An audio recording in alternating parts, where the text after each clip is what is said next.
kayaknya dulu. Selamat pagi. Pagi. Luar biasa. Oke, diulangi lagi. Belum begitu bersemangat. Kita ulangi lagi. Oke, baik. Selamat pagi. Pagi. Luar biasa. Oke, baik. Terima kasih. Pada hari ini saya akan melaksanakan diseminasi dari modul 1.4 ini. Yang mana materi ini adalah tentang budaya positif dari apa yang kita pelajari di guru penggerak ini. Baik. Nah, ini oleh saya CGP Angkatan 9 SMK Kisar Salam. Mungkin ada yang belum familiar dengan saya?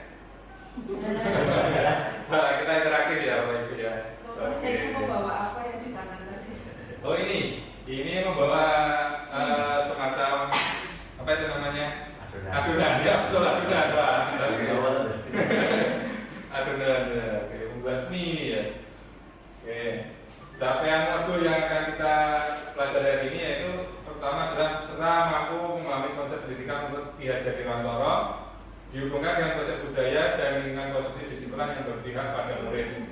Melakukan evaluasi dan refleksi tentang praktik disiplin dalam pendidikan Indonesia secara umum untuk mendapatkan pemahaman baru tentang konsep disiplin positif untuk menciptakan murid dengan profil pelajar Pancasila.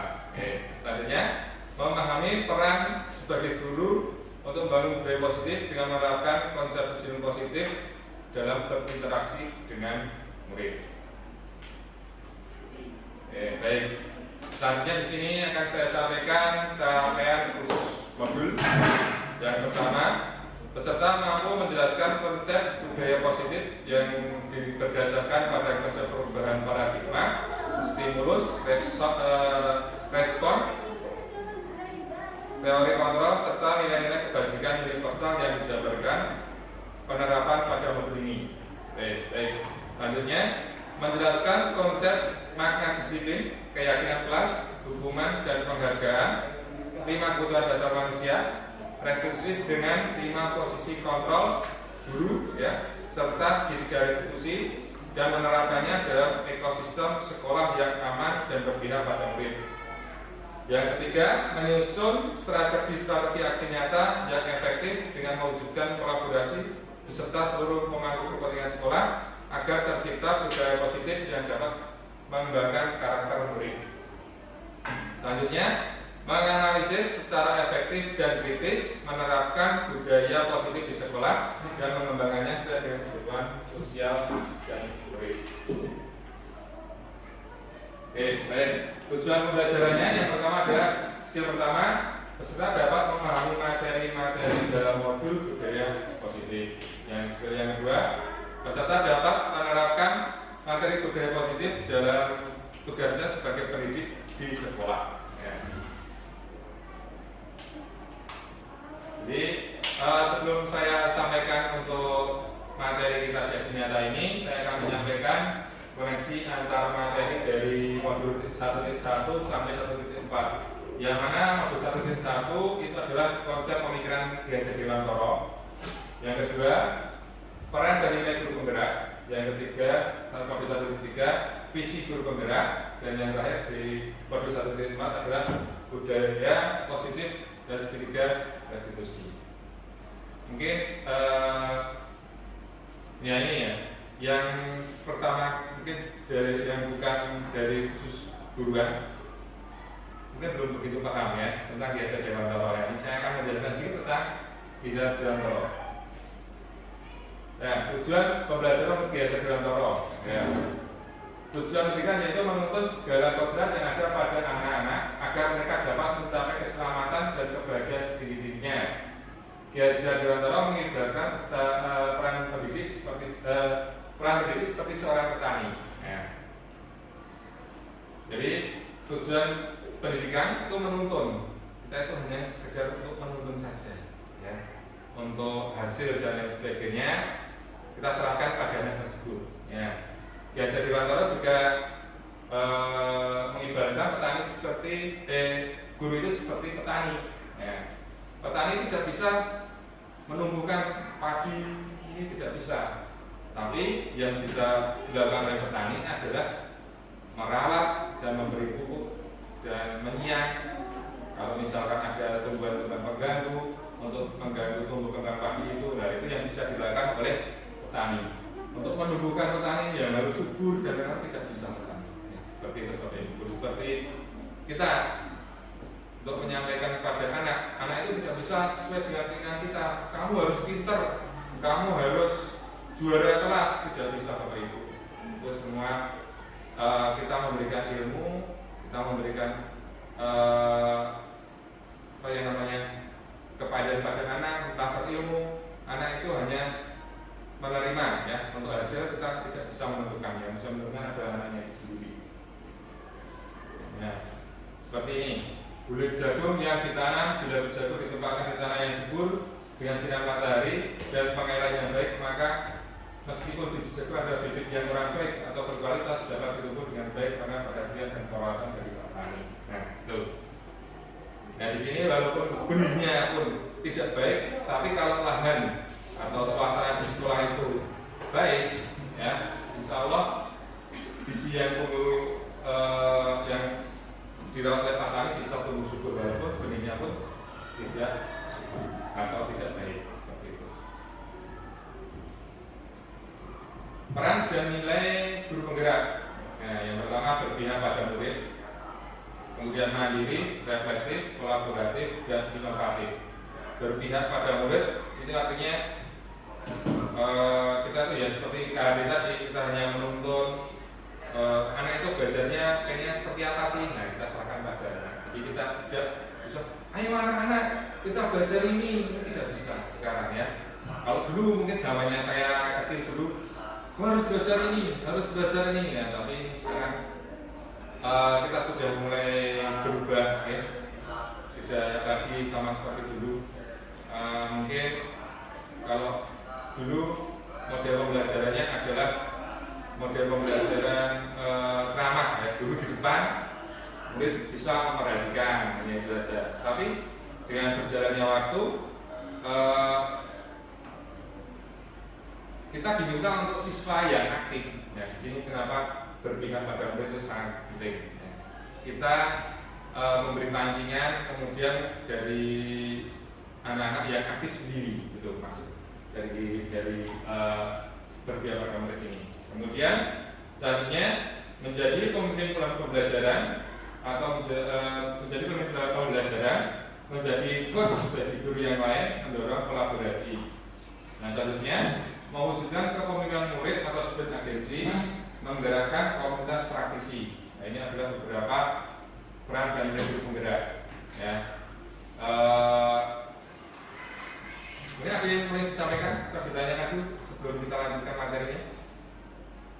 Apa itu wujudkan kepemimpinan student agency, kemudian menggerak komunitas? Ada yang bisa disampaikan? Ditanya. Belum, Pak. Belum. Oke, kita lanjutkan.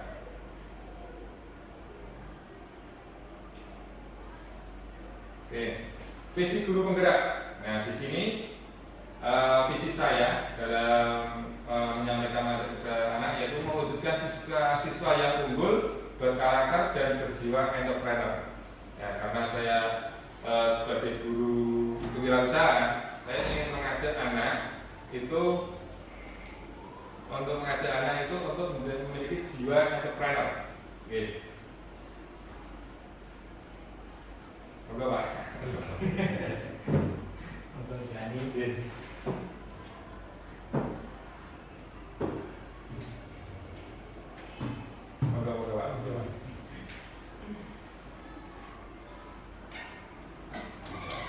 Walaupun saya tidak bisa anak itu menjadikan anak itu seorang wirausaha semua, tidak bisa. Saya hanya memiliki visi anak itu bisa memiliki karakter dan jiwa entrepreneur, gitu saja. Kemudian, ini sudah materi budaya positif. Nah, materi yang ingin saya sampaikan pada hari ini yaitu ada 6 Bapak Ibu.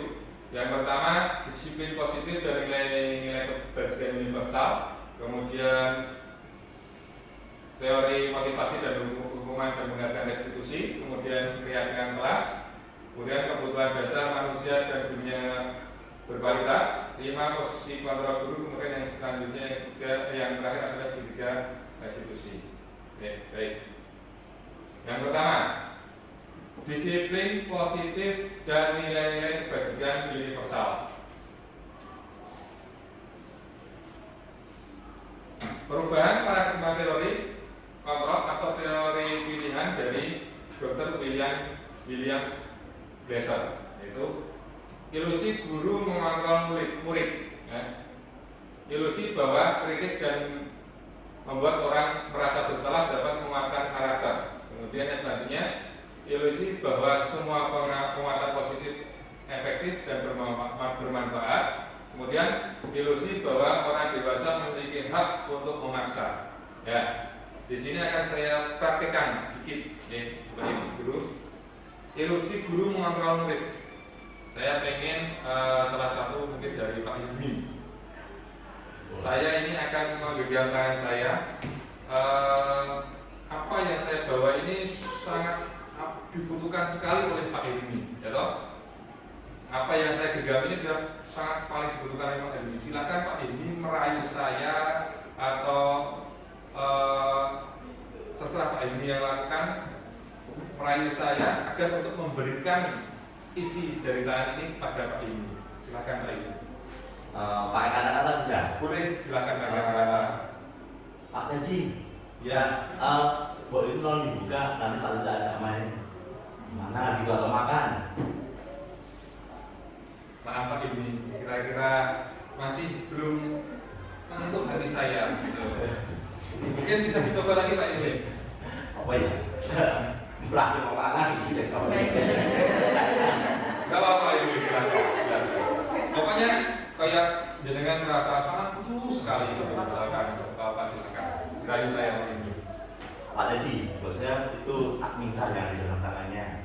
Ya, karena itu saya butuhkan sekali. Misalnya nggak ada itu, nanti saya akan repot ya. Buat apa tuh Pak Hilmi? Ini masa depan saya ada di sini Pak. Kok bisa gitu Pak Hilmi? Kira-kira Anda tahu kira apa yang saya bawa ini?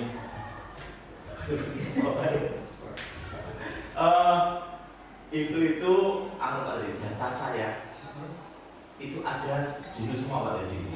Iya, jadi di situ itu datanya itu terkait masa depan saya untuk karir saya Pak Teddy. Gitu, ya oke. Kira-kira kalau nggak ada ini, Anda bisa melanjutkan kerjaan Anda?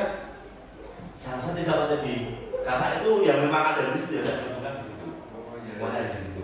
Ya, oke, silakan Pak Hilmi. Oke, terima kasih. Saya coba satu lagi. Bu Yani. Nah, ini. Silakan Bu Yani. Ini pokoknya kira-kira yang isinya Anda butuhkan sekali, Anda ingin sekali, misalkan untuk apa kebutuhan, silakan Bu Yani. Rayu saya Bu Yani.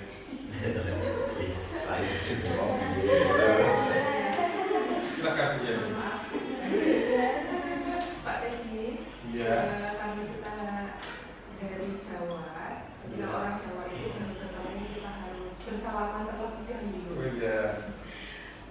Bagaimana sebelum kita berbincang-bincang lebih lanjut, kita bersalaman lebih dahulu Pak Teddy. Mohon maaf Bu, kita bukan muklim. Silakan Bu Yani. Sebetulnya tujuan saya adalah menginginkan apa yang ada di genggaman Pak Teddy. Iya. Bolehkah saya melihat dulu? Belum boleh dia. Kenapa? Karena ini tidak bisa saya tunjukkan oleh sembarang orang. Saya akan tunjukkan ketika orang tersebut sangat sekali membutuhkan dan sesuai dengan kehendak hati saya, baru saya akan membukanya dia. Tapi saya butuh sekali Pak, karena itu sesuatu yang saya butuhkan. Buat apa dia ini?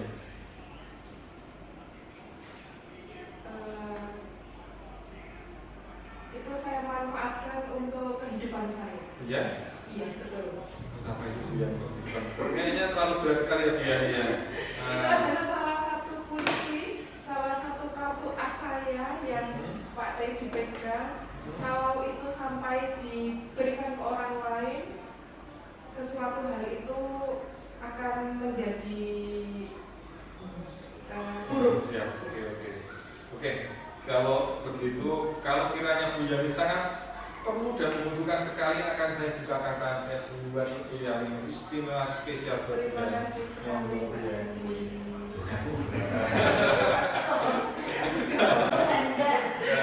Oke, kiranya apa yang bisa diambil dari ini, Bu? Kenapa saya bisa membuka dengan rayuan dan lain sebagainya? Mungkin ada yang bisa disampaikan. Mungkin dari Bu Nasiti. Karena Pak tadi berganda. Oke, ganda. Berarti yang memegang kontrol untuk membuka tangan siapa, Bu Yani? Ya Bu Nasiti. Pak tadi sendiri. Oke, yang bisa membuka tangan ini adalah saya sendiri, Bu Nasiti. Terima kasih sekali. Begitu juga dengan murid, Bu. Bapak Ibu sekalian. Kalau kita sudah coba dengan rayuan, masuk dengan hati, masuk dengan hati. Kalau anak itu belum mau membuka hatinya, kita mengajarkan mereka atau mengajarkan kebajikan seperti apapun, mereka akan menolaknya seperti itu. Tapi kalau kita rayu dengan hati, dengan kita bisa ngobrol dari hati ke hati apa yang dibutuhkan anak. Nah, insya Allah kalau anak itu bisa membuka hatinya, insya Allah apa yang kita berikan itu pasti akan diterima oleh anak tersebut. Kiranya ini Bapak Ibu. Kemudian yang selanjutnya, ilusi bahwa praktik dan membuat orang merasa bersalah dapat menguatkan karakter. Ya, yang di sini adalah maksudnya ketika orang itu menjustify bahwa kamu salah, kamu tidak bisa jadi orang sukses. Kalau kita menjustify anak itu seperti itu, ya, maka mereka akan tertanam dalam diri mereka. Mereka akan merasa bersalah dan berakibat mereka akan jadi orang yang gagal. Nah, seperti itu. Kita sebagai guru jangan bisa mendoktrin anak itu kamu tidak akan sukses, tidak boleh seperti itu, Bapak Ibu. Ya. Kalau bisa kita patahkan karakter anak itu. Kenapa nanti kelak sebagai generasi penerus bangsa ini, ya, walaupun anak itu ya seperti petani tadi, Bapak Ibu.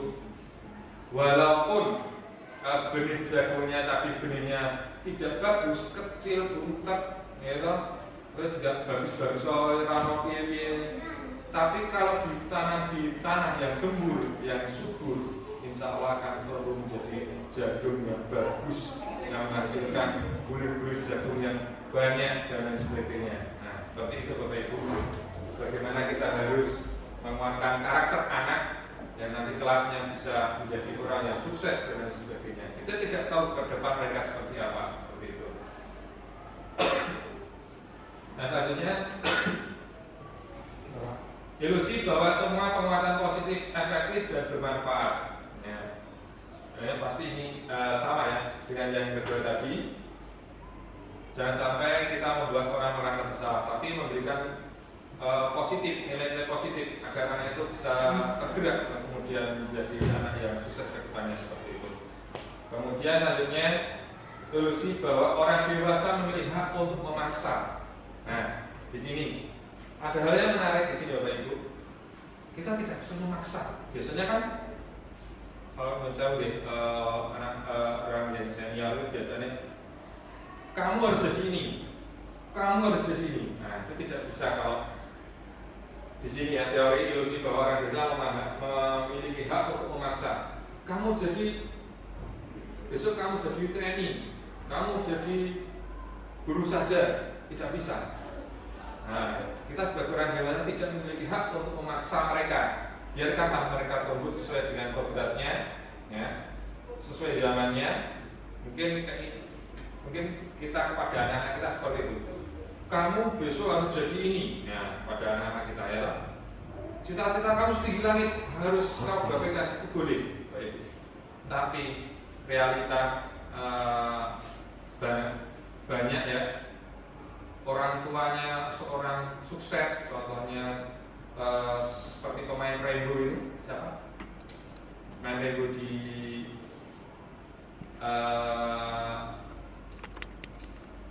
TV itu Pak, Nah, yang jadi Rainbow.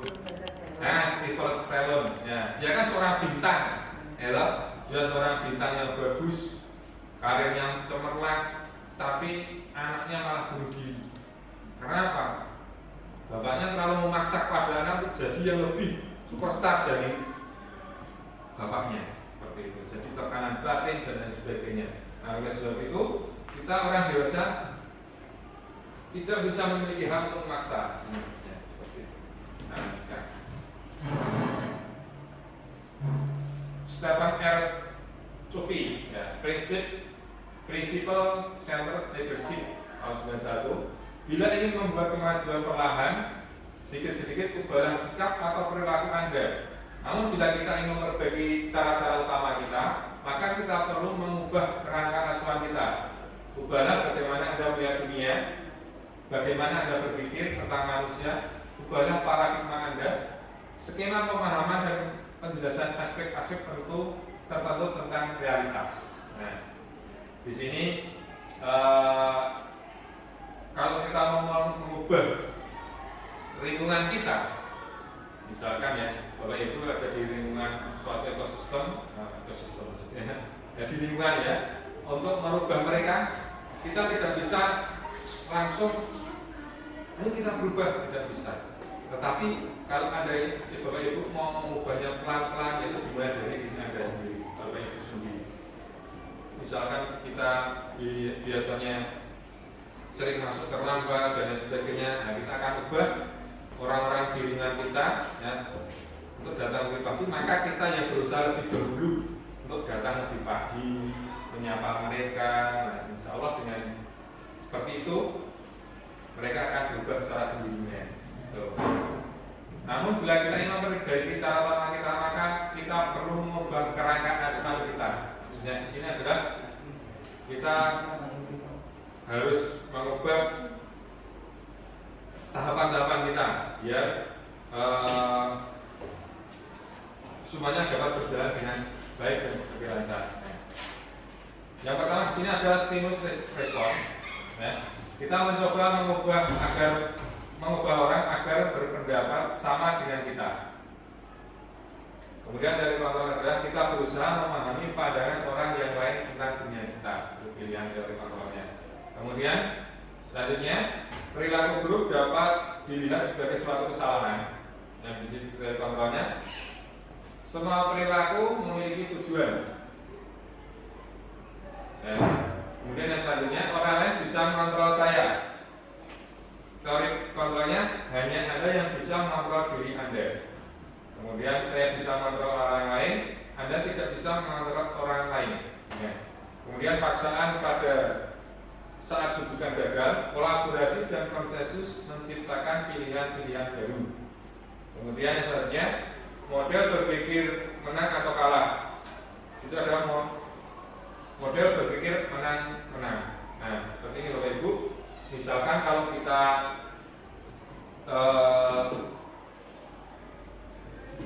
seperti orang berbisnis ya Bapak Ibu, tidak ada menang kalah, tapi harusnya menang-menang. Ya. Jadi ketika kita sebagai pebisnis itu jangan jadikan pesaing, tapi rekanan. Nah, seperti itu, mungkin seperti itu. Kita lanjutkan lagi.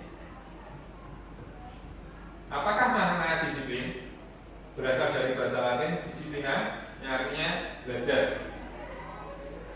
Makna asal dari kata ini berkonotasi dengan disiplin diri dari murid-murid Sokrates dan Plato. Disiplin disiplin diri membuat orang menggali potensinya menuju sebuah tujuan apa yang dia hargai. Kemudian, namun dalam budaya kita, maka makna kata disiplin telah berubah menjadi sesuatu yang dilakukan seseorang kepada orang lain untuk mendapatkan kepatuhan. Kecenderungan umum adalah menghubungkan kata disiplin dengan ketidaknyamanan, bukan dengan apa yang kita hargai atau pencapaian suatu tujuan mulia. Nah, itu. Jadi disiplin itu kita belajar. Belajar apa? Kita belajar untuk mengubah diri kita. Belajar untuk mengubah diri kita yang semula selalu bermalas-malasan. Nah, kita ubah atau anak yang sering terlambat, bagaimana cara mengatasi anak yang sering terlambat, kita ubah dengan pelan-pelan, Bapak Ibu.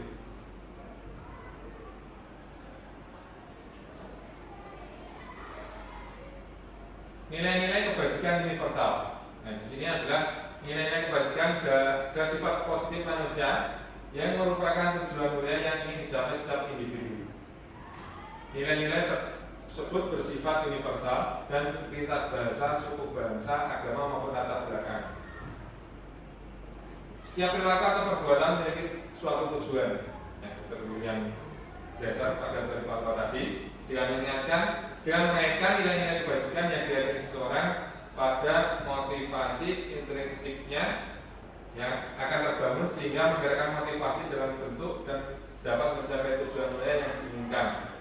Ini adalah konsep dari Diana Kusen ya, tahun 98. Kemudian yang selanjutnya adalah nilai-nilai kebajikan yang ingin dicapai oleh setiap anak Indonesia. Kita kenal dengan profil pelajar Pancasila. Ya, ini Bapak Ibu ada yang tahu profil pelajar Pancasila itu apa? Apa saja itu Bapak Ibu? Ada yang tahu? Oke, Bu Gani. Takwa pada Tuhan Yang Esa. Oke, terima kasih. Mandiri, berpikir kritis, Ya. untuk pendataan global. Ya. Mungkin Bu Ani yang Bu Ani? menambahkan.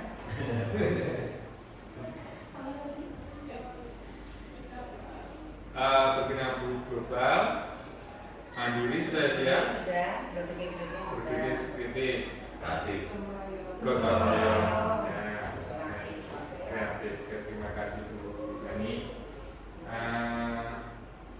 Kita lanjutkan kembali. Materi kedua, mungkin sedikit perlu merefresh sedikit ya Bapak Ibu.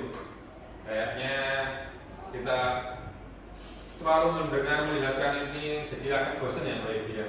Mungkin kita perlu sedikit refresh. Dengan jajaran kita ya Bapak Ibu tadi semangat pagi ya gitu ya. Oke baik. Kalau mari kita ubah semangat kita. Oke hari ini semangat pagi. Pagi luar biasa. Tetap semangat, mantap. Oke, terima kasih buat Bapak Ibu. Biar kita refresh sedikit ya. Kita dengarkan lagi. Wah, kayaknya mendengarkan ini jadi suatu problem sendiri ya. Baik, nanti kita ubah. Oke, teori motivasi perilaku manusia. Yang pertama untuk menghindari ketidaknyamanan atau hubungan yang akan terjadi apabila kita tidak melakukannya. Ya, biasanya kan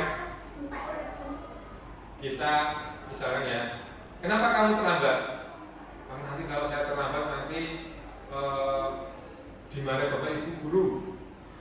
Kalau saya terlambat nanti saya dapat hukuman. Nah, itu adalah perilaku manusia, ya. Itu adalah motivasi. Tapi motivasi yang berdasar pada hukuman itu adalah motivasi yang paling rendah Bapak Ibu, ya.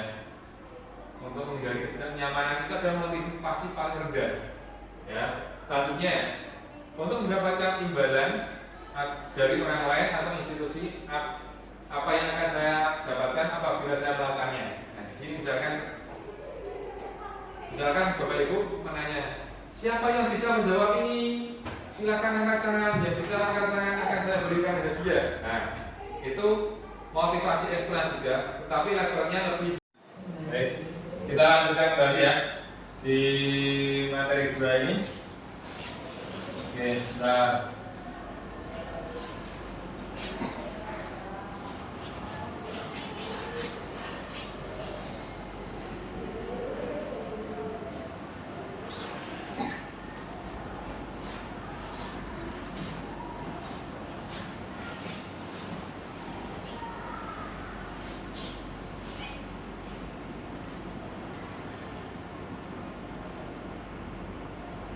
Oke, selanjutnya tadi kita lanjutkan untuk materi kedua, yaitu teori motivasi hukuman dan penghargaan dan restitusi. Oke, baik. Teori motivasi di sini adalah perilaku manusia untuk menghindari ketidaknyamanan atau hukuman ya. Kemudian yang kedua mendapatkan imbalan dari orang lain atau institusi. Yang ketiga adalah menghargai diri sendiri. Baik.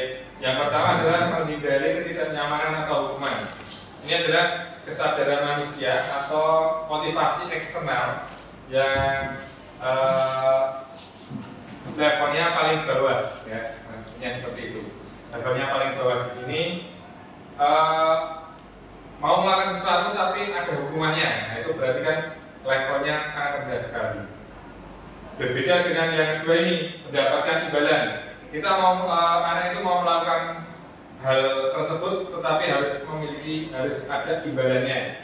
Itu levelnya motivasi yang kedua, levelnya. Kemudian yang paling tinggi adalah level 1 ini adalah untuk menghargai diri sendiri. Saya akan menjadi orang yang seperti apa bila saya melakukannya dan lain sebagainya.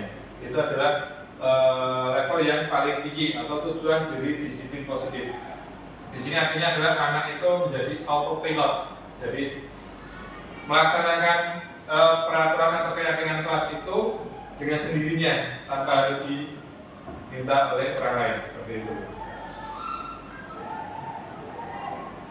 Yang selanjutnya adalah didukung oleh penghargaan, bahwa penghargaan berlaku sama dengan hukuman, dalam arti meminta atau memuji seorang melakukan sesuatu yang untuk memenuhi suatu tujuan tertentu dari orang yang meminta atau membujuk. Dorongannya eksternal dan ada faktor ketergantungan. Beberapa dampak dari pemberian penghargaan. Yang pertama adalah penghargaan menghukum, penghargaan tidak efektif, penghargaan menurunkan kualitas, dan penghargaan mengurangi motivasi intrinsik. Di sini artinya adalah penghargaan itu bisa dalam artian menghukum. Kemudian penghargaan itu tidak efektif ketika penghargaan itu kita berikan secara terus-menerus. Jadi anak itu akan selalu minta imbalan seperti itu. Kalau Bu saya akan melakukan ini, tapi saya harus diberi nilai sekian dari dia agar saya mau diberitahu itu, seperti itu. Kita lanjutkan lagi. Diane Dosen dalam bukunya Restruct School, ya, disiplin, menyatakan 3 motivasi perilaku manusia. Yang pertama untuk menghindari ketidaknyamanan atau hukuman. Yang kedua mendapatkan imbalan atau penghargaan dari orang lain. Yang ketiga adalah menjadi orang yang mereka inginkan dan menghargai diri sendiri dengan nilai-nilai yang mereka percaya. Oke, bisa dilanjutkan lagi.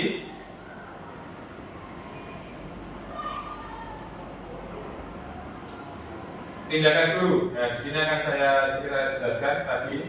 Mencatat 100 kali di dalam buku kalimat. Ya, saya tidak akan terlambat lagi karena terlambat ke sekolah. Mencatat 100 kali dalam buku.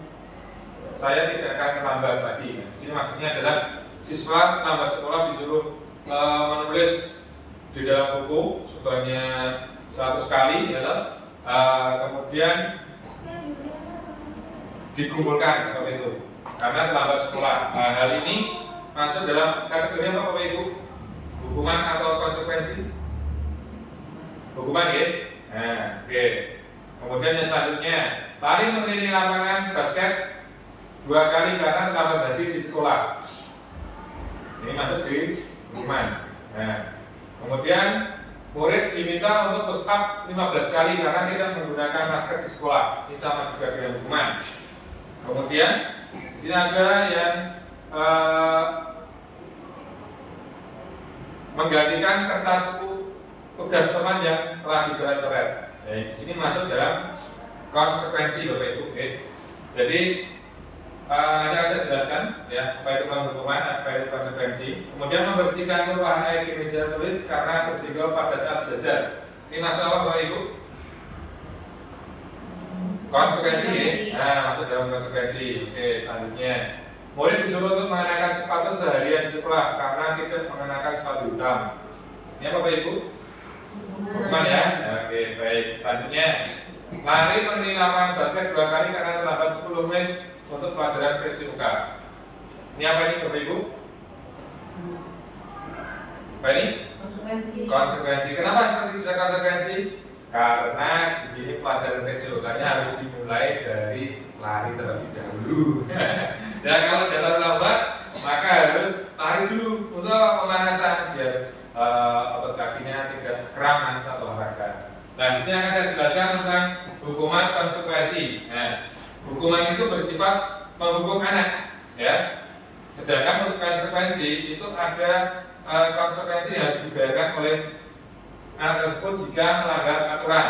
Contohnya di sini menggantikan tugas teman yang disurat-coret. Apa disurat-coret? Kalau kamu surat-coret berarti kamu harus menggantinya seperti itu. Kemudian membersihkan tumpahan di meja. Kenapa kamu jadi tidak hati-hati? Akibatnya kamu menumpahkan itu, otomatis materinya di kotor, kamu harus membersihkan. Nah, itu adalah konsekuensi Bapak Ibu. Kita lanjutkan lagi. Perbedaan hukuman dan konsekuensi.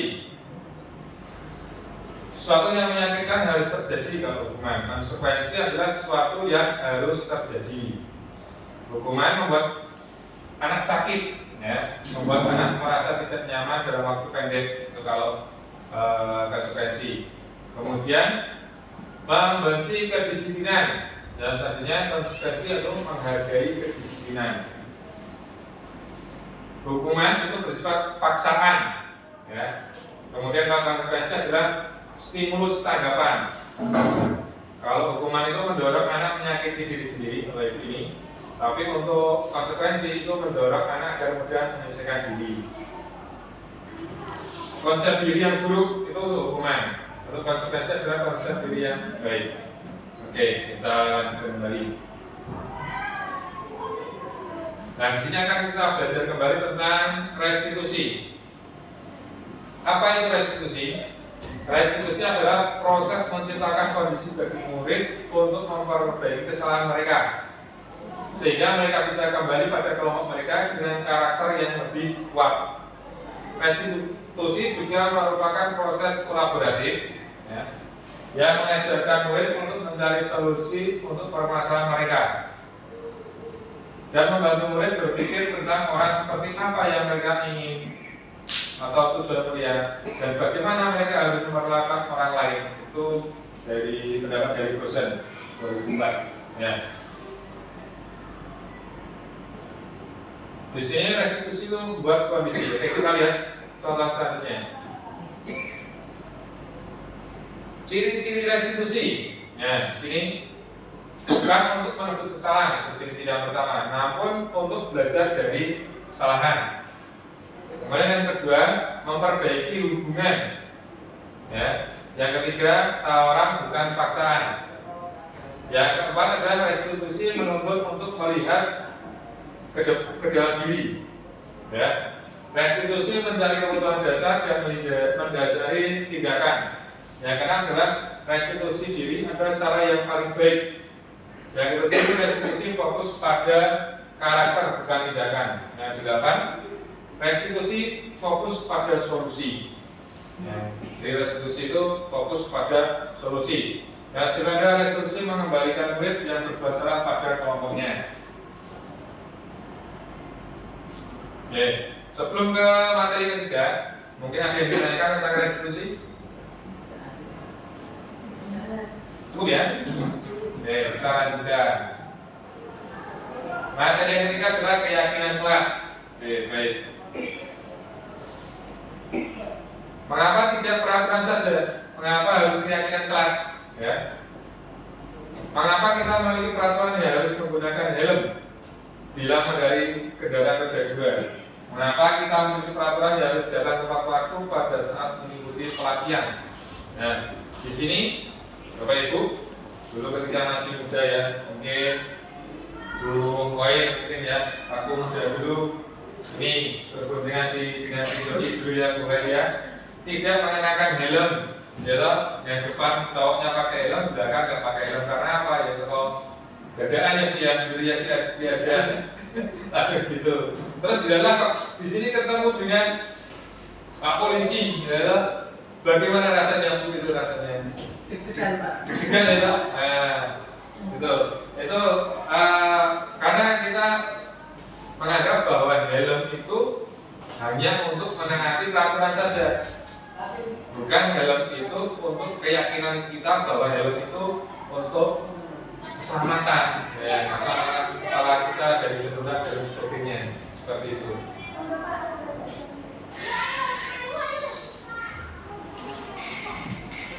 Dan selanjutnya, di sini ada peraturan kelas.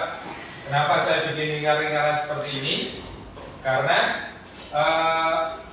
yang pertama itu bagian dalam adalah peraturan kelas. Peraturan kelas di sini itu lingkupnya juga kecil, hanya di dalam lingkungan kelas saja.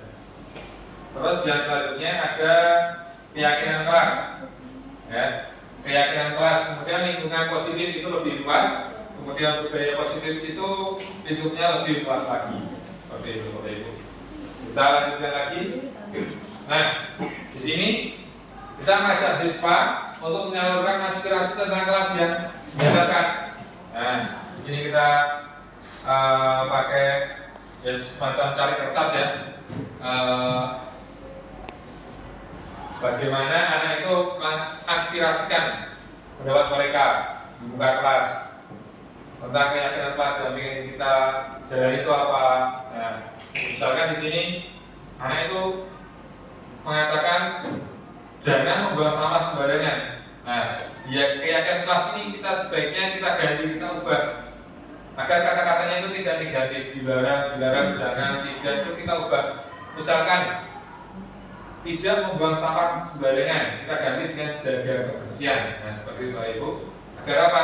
Tercipta lingkungan suasana yang bersih dan lain sebagainya. Jangan terlambat. Nah, kita ganti aja tepat waktu, datang tepat waktu. Nah, seperti itu kita ganti kata-katanya biar tidak ada kata-kata negatif seperti itu.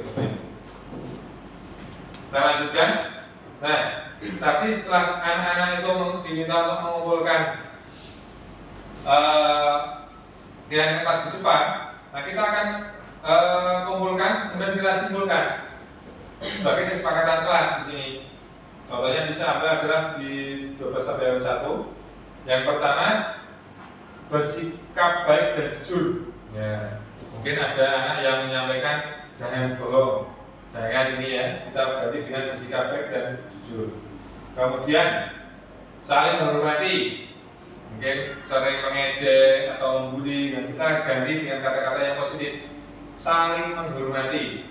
Kemudian di sini datang dan pulang tepat waktu ya, seperti saya sampaikan tadi. Mungkin anak-anak misinya jangan datang terlambat, jangan terlambat masuk kelas, gitu. Patuh terhadap tata tertib sekolah. Nah, mungkin ada yang menyampaikan anak-anak itu patuhi peraturan lalu lintas, ya, atau peraturan tata tertib sekolah. Nah, seperti itu ya. Kemudian selanjutnya, kelas selalu bersih dan rapi. Di sini mungkin ada anak-anak yang menyampaikan kebersihan kelas ya, kebersihan kelas. Selanjutnya di sini ada bergotong royong, bantu membaur, bantu ketika ada teman yang kesulitan, seperti itu. Peraturan atau keyakinan kelas. Nah, di sini selalu mengembalikan buku ke tempatnya. Itu masuk dalam keyakinan kelas, yaitu yang bertanggung jawab. Dilarang mengganggu orang lain, menghormati orang lain. Keyakinan kelasnya adalah menghormati orang lain. Jadi sekolah 15 menit sebelum pelajaran dimulai, menghormati orang lain dan berkomitmen. Jadi itu Ibu. Dilarang melakukan kekerasan. Itu untuk dalam keyakinan kelas kita tuliskan keselamatan, menghormati orang lain. Dilarang menggunakan narkoba. Ini keyakinan kelas yang kita bentuk adalah kesehatan. Ya. Bergantian atau menunggu giliran. Kita ganti keyakinan kelasnya dengan kata-kata menghormati orang lain dan bersabar. Gunakan masker. Nah, ini kita keyakinan kelas yang kita ganti adalah kesehatan dan keselamatan. Dan terakhir, jangan kembali di kelas atau koridor. Itu untuk keselamatan dan keamanan. Kita lanjutkan.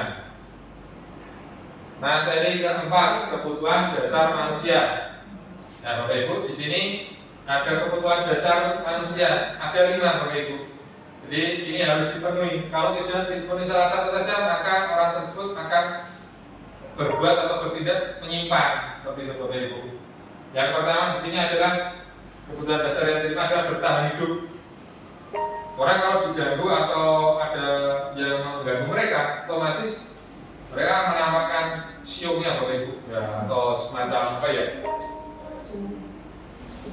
Pokoknya untuk berusaha untuk bertahan hidup. Jangan sampai saya itu sakit atau apa ya. Nah, kemudian yang selanjutnya adalah kasih sayang dan rasa diterima. Ya. Kemudian yang selanjutnya adalah kesenangan. Ini. Maaf, saya tampilkan lagi.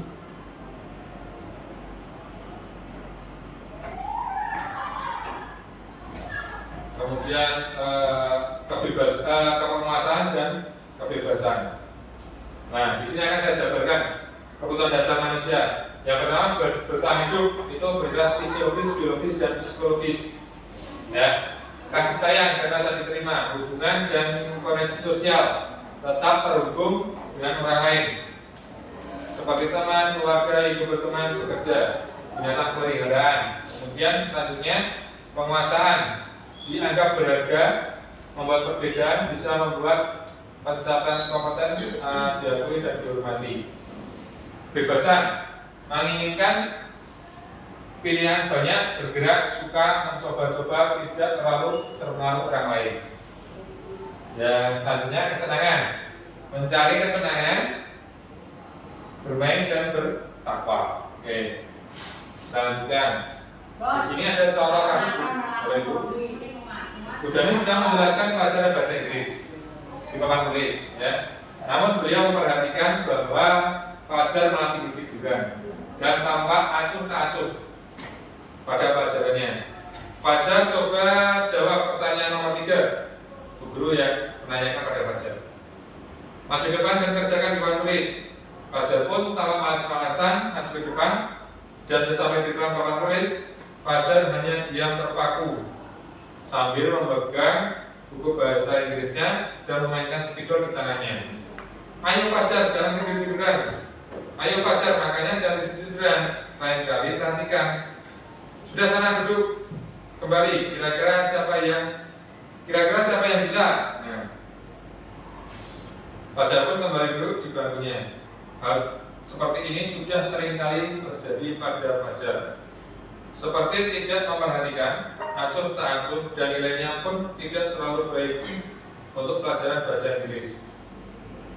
Pada saat ditegur oleh Bu Dani, Fajar hanya menjawab, tidak tahu Bu. Dan Ibu pun menjawab ini, gimana kamu Fajar? Tidak kasihan sama Ibu ya? Sudah capek-capek mengajarkan kamu, tidak kasihan sama Ibu. Dan Fajar pun diam membisu. Ya. Membaca sikap Fajar, kira-kira kebutuhan apa yang diperlukan oleh Fajar? Dari kasus ini, mungkin Bapak Ibu ada yang tahu mungkin dari kasus ini anak disuruh maju tapi malah tiduran dan lain sebagainya. Dari 5 dasar kebutuhan manusia tadi, kira-kira apa yang bisa Bapak Ibu simpulkan kira-kira untuk kasus di Fajar ini? Kira-kira apa? Silakan mungkin Bu Faid bisa menyampaikan. Mungkin Fajar perlu sedikit perhatian atau lebih banyak perhatian dari Oke, baik. Ibu, ini ya Bu ya, kasih sayang ya Bu ya. Nah, dari kasih sayang ini. Oke, baik. Terima kasih sekali Bu. Nah, dari Fajar ini dia kurang perhatian, mungkin di rumah terlalu capek dan lain sebagainya, tidak diperhatikan orang tua. Nah, di sini tugas kita di sekolah untuk memberikan kasih yang tidak diberikan oleh orang tua pada Fajar. Terima kasih Bu. Kita lanjutkan di materi selanjutnya, yaitu materi 5, posisi kontrol guru.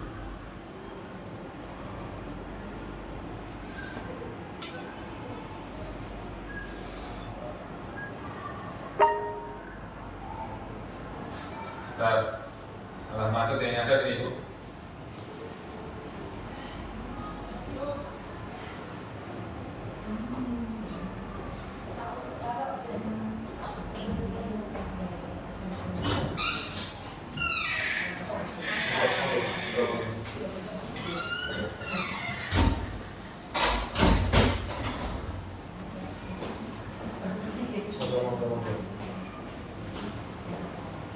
Nah, posisi kontrol dulu ini ya.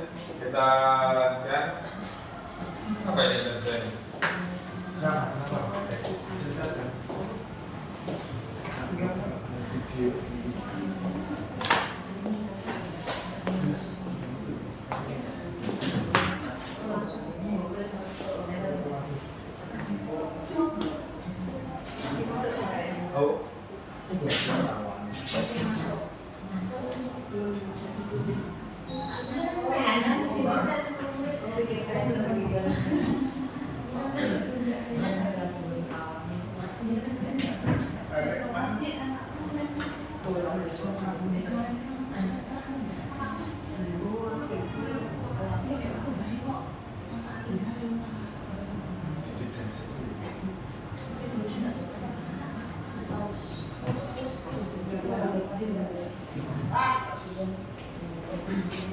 Wah, ini ternyata jaringannya berbeda, jaringannya trouble, enggak guys?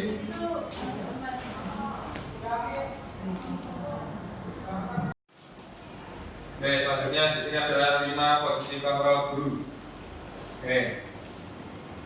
Yang pertama adalah di sini saya kecewa sekali dengan kamu. Saya kecewa sekali dengan kamu. Di sini didapatkan apa Ibu? Nah, ternyata saya kecewa sekali dengan kamu ini masuk dalam membuat perasaan orang bersalah. Ya. Kemudian kamu tidak pernah benar melakukannya, itu masuk dalam kategori adalah orang yang menghukum. Ya. Oke, selanjutnya, ayolah lakukan demi Bapak. Ayo lakukanlah demi Bapak, itu bujukan. Itu masuk dalam kategori teman. Apakah kamu mau mendapatkan stiker bintang hari ini? Nah, itu dengan apa yang namanya? Dengan imbalan. Itu masuk dalam kriteria adalah pemantau.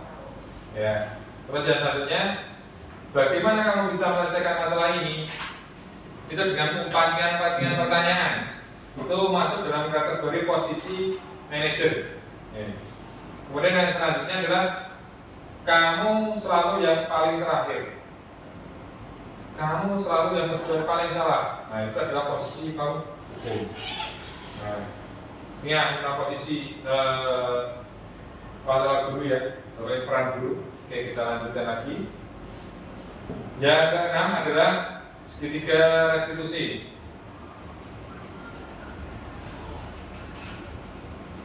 Segitiga restitusi ini adalah ada 3 fase ya. Yang pertama adalah menstabilkan identitas, kemudian menanyakan keyakinan, kemudian validasi tindakan yang salah. Ini ada di segitiga restitusi. Menstabilkan identitas itu adalah setiap orang pasti melakukan kesalahan. Jadi ketika anak datang pada kita, terus mereka melakukan kesalahan apa? Kamu kenapa melakukan ini? Nah, kita memberi nyem-nyemi anak ya, istilahnya. Setiap orang pasti melakukan kesalahan, tidak ada orang di dunia yang tidak melakukan kesalahan. Itu akan membuat anak itu menjadi bangga, bukan bangga dengan kesalahan ya, maaf. Jadi tidak minder lagi, Bapak Ibu ya. Kemudian selanjutnya, kamu bukan satu-satunya yang pernah melakukan ini. Jadi mungkin kita sampaikan contoh bahwa dulu orang juga pernah melakukan kesalahan. Nah, kita sampaikan itu agar apa mental anak itu tidak down, gitu. Ya. Kemudian untuk menanyakan keyakinan, di sini kamu ingin menjadi orang seperti apa? Untuk meyakinkan dia bahwa dia juga bisa menjadi orang yang baik, dia juga bisa menjadi orang yang sukses. Tuh. Kemudian yang selanjutnya, keyakinan pas apa yang telah kita sepakati, nah, untuk menyadarkan anak. Nah, bahwa peraturan yang sudah kita buat tadi itu menyatakan keyakinan. Kemudian selanjutnya,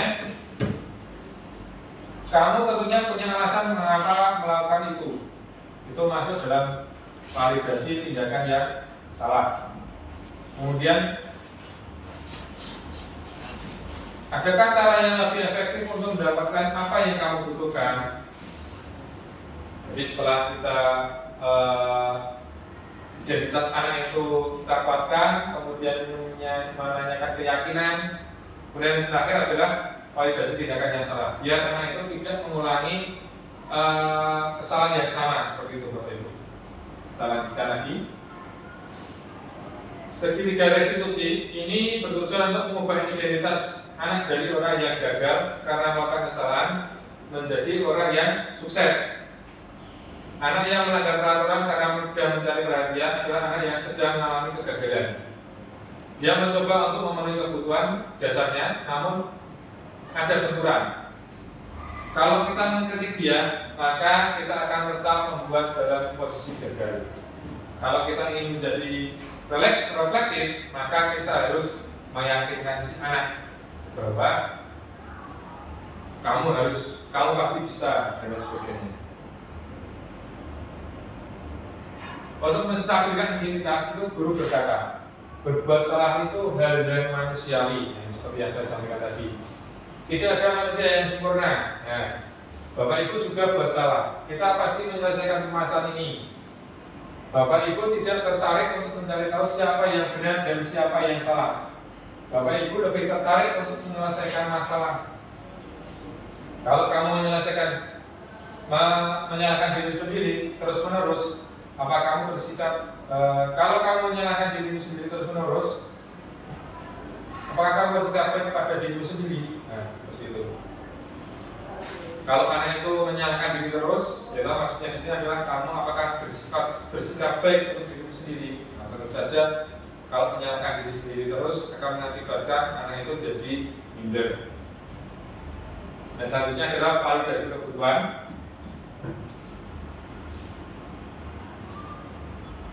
Kamu bisa saja melakukan hal yang lebih buruk, tapi kamu tidak melakukannya kan? Misalkan ada anak yang gondrok, ejek-ejekan, terus yang satu tidak terima, kemudian cekcok ya antar siswa, terus direret oleh guru, kemudian dipanggil satu persatu. Kenapa kamu melakukan ini? Karena dia yang mulai duluan Pak, dia yang mulai duluan gini. Oke, baik. Kamu sudah baik, kamu bisa saja melakukan hal yang lebih buruk, ya misalnya seperti itu kita sampaikan padanya. Tapi kamu tidak melakukannya kan? Jadi ini ada pengereman dari diri sendiri. Kamu pasti punya alasan mengapa tidak melakukannya. Terus selanjutnya mungkin pertanyaan yang selanjutnya, apa yang penting bagi kamu? Kamu boleh tak berusaha menjaga sikap itu, tapi tambahkan sikap yang lain, yang baru, ya seperti itu. Oke, kita lanjutkan lagi. Menanyakan keyakinan. Guru berkata, apa nilai yang kita percaya di kelas sekolah kita? Nilai universal apa yang telah kita sepakati? Kesalahan yang ideal itu seperti apa sih? Kemudian, kamu ingin menjadi anak seperti apa? Bisa disampaikan kepada anak untuk menyatakan keyakinan bahwa dia bisa menjadi orang yang lebih sukses atau dia menjadi orang yang baik, seperti itu. Nah, untuk video ini saya skip saja karena sudah. Oke, silakan yang selanjutnya yang terakhir adalah refleksi. Mungkin salah satu dari guru bisa untuk menyampaikan apa kira-kira, mungkin dari siapa pun. Sedikit saja Bapak Ibu, refleksi apa yang kita dapat dari ini. Oke, Sinta.